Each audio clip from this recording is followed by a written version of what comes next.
नमस्कार, स्वागत है आपके अपने YouTube चैनल आधारशिला क्लासेस में। हम लोग संधि पढ़ रहे हैं। आज हम लोग शुरुआत करेंगे अतिरिक्त संधि। आज हम लोग मेन संधियों के अलावा अन्य संधियों की चर्चा करेंगे जिन्हें हम अतिरिक्त संधि कहते हैं।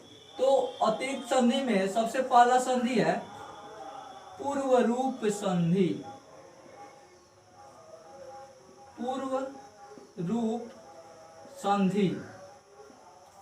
पूर्व रूप संधि। पूर्व मतलब पहले। पूर्व मतलब पहले और रूप मतलब उसके जैसा। मतलब जिस संधि के परिणाम स्वरूप, जिस संधि में यदि विकार उत्पन्न हो और उसके परिणाम स्वरूप वह वर्ण पहले जैसा हो जाए, उसको पूर्व रूप संधि कहेंगे। पूर्व रूप संधि किसे कहेंगे? तो संधि के फलस्वरूप कोई वर्ण पहले जैसे वर्ण के हो जाए उसे हम लोग पूर्व रूप संधि कहते हैं। पूर्व रूप संधि का सूत्र होता है एंग पदान तादति। एंग पदान तादति। एंग एंग क्या है? एक प्रत्याहार है। एंग क्या है जी? प्रत्याहार है। तो एंग प्रत्याहार का मतलब क्या होता है? तो एंग प्रत्याहार का मतलब होता है एवं, यानी ए और ओ।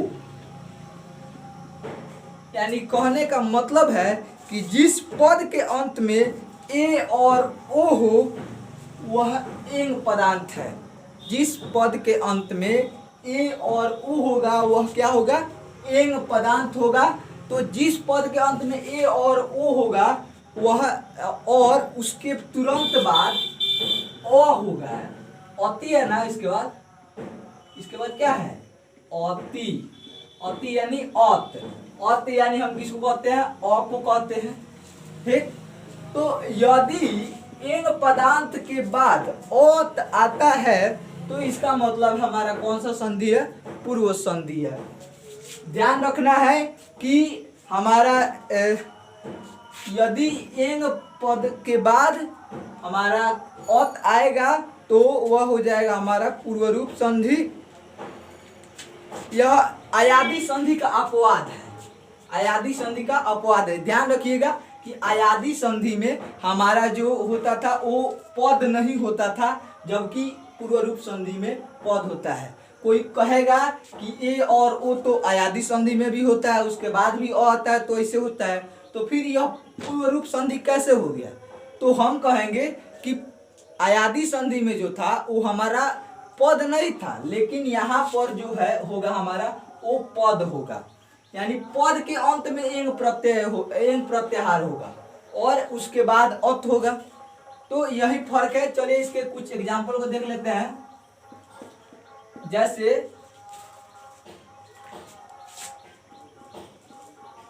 को जोड़ रामे जोड़ अपी। यहां पर देखिएगा रामे क्या है? पद है। रामे क्या है? पद है। पद किसको बोलते हैं? तो शब्द के अंत में जब विभक्ति लग जाती है तो उसको पद बोला जाता है। तो यहाँ पर राम के अंत में विभक्ति लगा है तो यह रामे हो गया है। यानी कि रामे जो है वो किस विभक्ति का रूप है? सप्तमी विभक्ति का रूप है। तो रामे क्या है? पद है। और यहाँ पर अपी के अंत में शुरू में अ है और यहाँ पर है ए। अब यह पूर्व रूप संधि कैसे हुआ? तो चूंकि रामे पद है इसलिए यह पूर्व रूप संधि है। और पूर्व रूप संधि कहता है कि एंग पदांत, यदि किसी पद के अंत में एंग प्रत्याहार हो और उसके बाद ओत आए तो वह हमारा पूर्व रूप संधि के अनुसार पहले जैसे वर्ण के समान हो जाता है। यानी कि रामे जोड़ अपी, तो यहाँ पर ए है और यहाँ पर अ है, तो रामे पहले जैसे वर्ण के समान हो जाएगा, अपी के लिए हो गया। यानी रामे का रामे ही रहने देगा, पहले जैसे वर्ण के समान हो जाएगा। और अपी लिखा तो अपी लिख दिए। यहाँ पर अ का सिग्नल नहीं भी लगाएंगे तो कोई दिक्कत नहीं है, लेकिन यहाँ पर दर्शाने के लिए कि अ है इसलिए हम यहाँ पर लगाते हैं। ठीक है।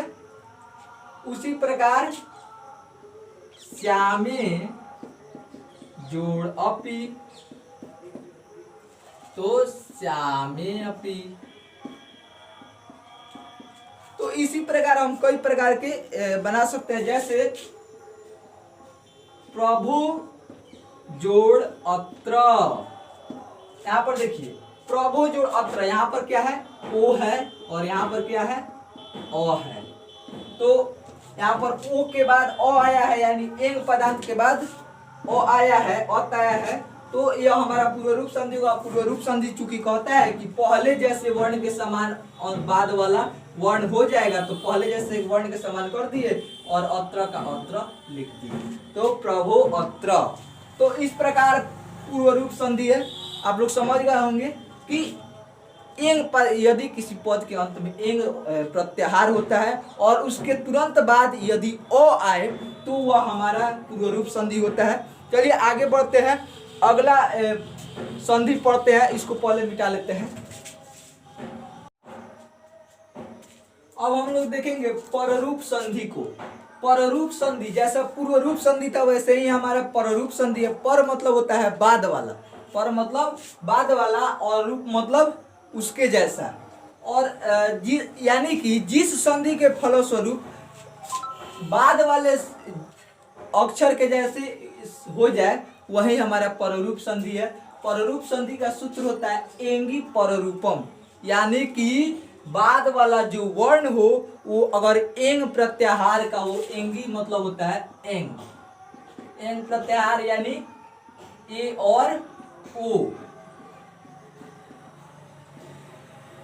यदि जिस संधि का बाद वाला रूप एंग प्रत्याहार का हो, तो वह हो जाता है हमारा पररूप संधि। जिस संधि का बाद वाला पद एंग प्रत्याहार से शुरू हो, तो वह हमारा पररूप संधि हो जाता है। यानी कि यदि उपसर्ग के बाद एंग प्रत्यय यानी ए या ओ आता है, तो वह हमारे बाद वाले रूप के जैसा हो जाता है। यानी कि उपसर्ग के बाद उपसर्ग पर ए चढ़ जाता है, ठीक।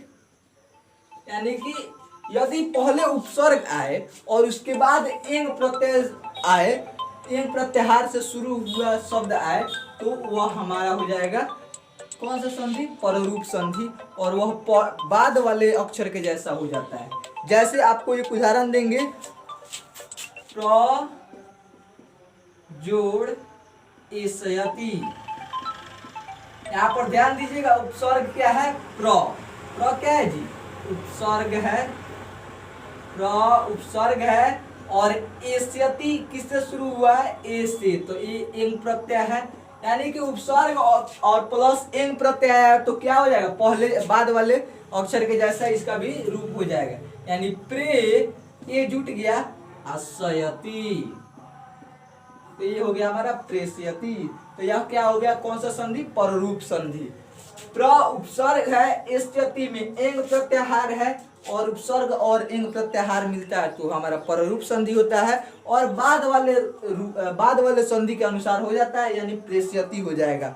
उसी प्रकार हम लोग ले सकते हैं उप जोड़ ओसति, उप जोड़ ओसति, तो ये हो जाएगा हमारा उपोषति। उप जोड़ औषधि, तो उपोषति, यहाँ पर उप में उपसर्ग है और औषधि में ओ जो है वो एंग प्रत्याहार है, तो उप जोड़ औषधि मिलकर हो जाएगा उपोषति। यानी कि यह भी पररूप संधि का उदाहरण हो जाएगा।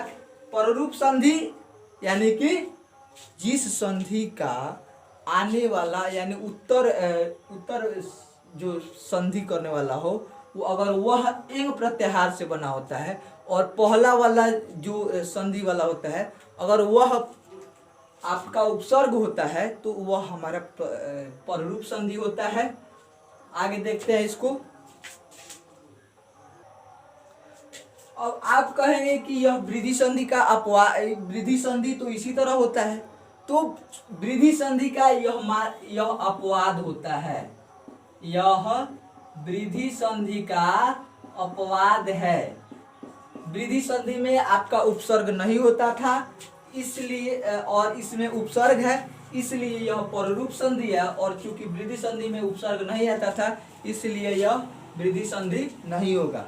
ठीक, तो यह वृद्धि संधि का क्या है, अपवाद है। और वृद्धि संधि में भी वैसा ही होता है, और ए मिलता है तो क्या बनता है, ओ सॉरी ए, लेकिन इसमें उपसर्ग है और वृद्धि संधि में आपका उपसर्ग नहीं होता था। ठीक, अब प्रगृह या प्रकृति भाव संधि को देखते हैं हम लोग।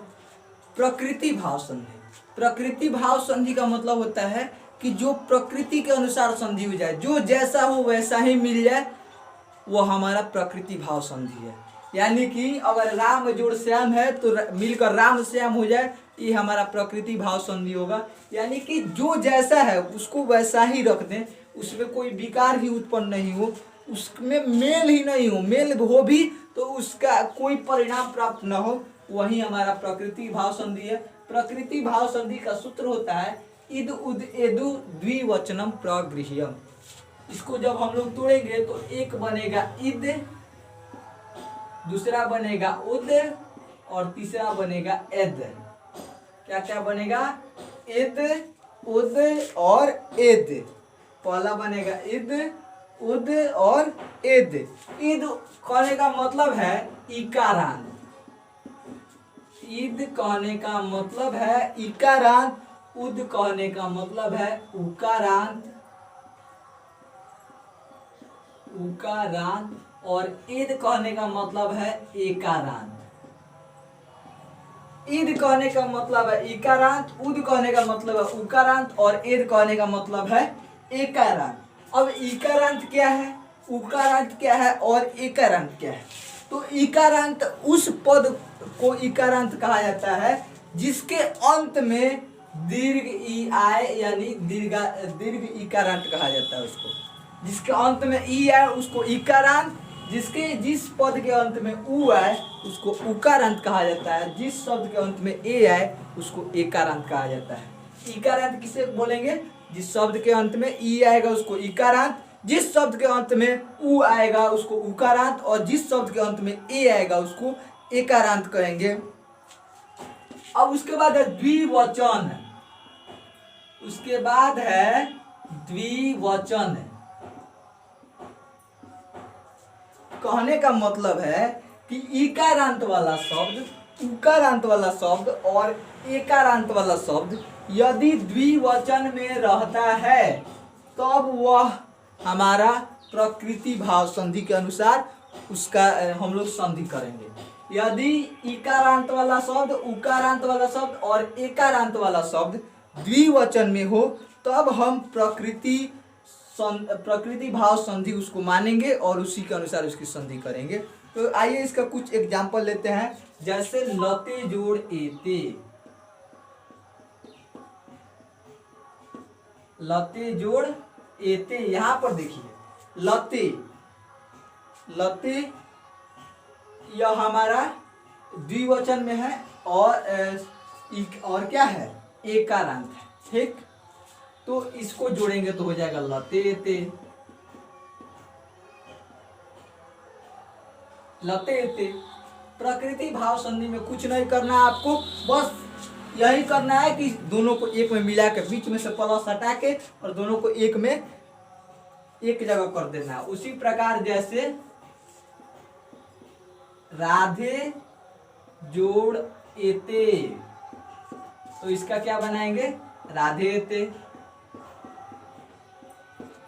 प्रकृति भाव संधि में आपको कुछ नहीं करना रहता है, बस उसको उसी प्रकार लिख देना रहता है। जैसे तीसरा हो जाएगा साधु जोड़ ईमऊ, तो साधु ईमऊ, यानी कि यह सब प्रकृति के अनुसार हो रहा है, बिना कुछ परिवर्तन के हो रहा है, तो यह प्रकृति भाव संधि है। अगर इसमें कुछ परिवर्तन हो जाता तो यह हमारा प्रकृति भाव संधि नहीं होता। आज का हमारा टॉपिक समाप्त हुआ, यानी कि हम लोगों ने आज अतिरिक्त संधि को पढ़ा है। आशा करते हैं आप लोग बहुत अच्छे से इसको समझ पाए होंगे। आज के लिए बस इतना ही। मिलते हैं फिर अगले वीडियो में। धन्यवाद।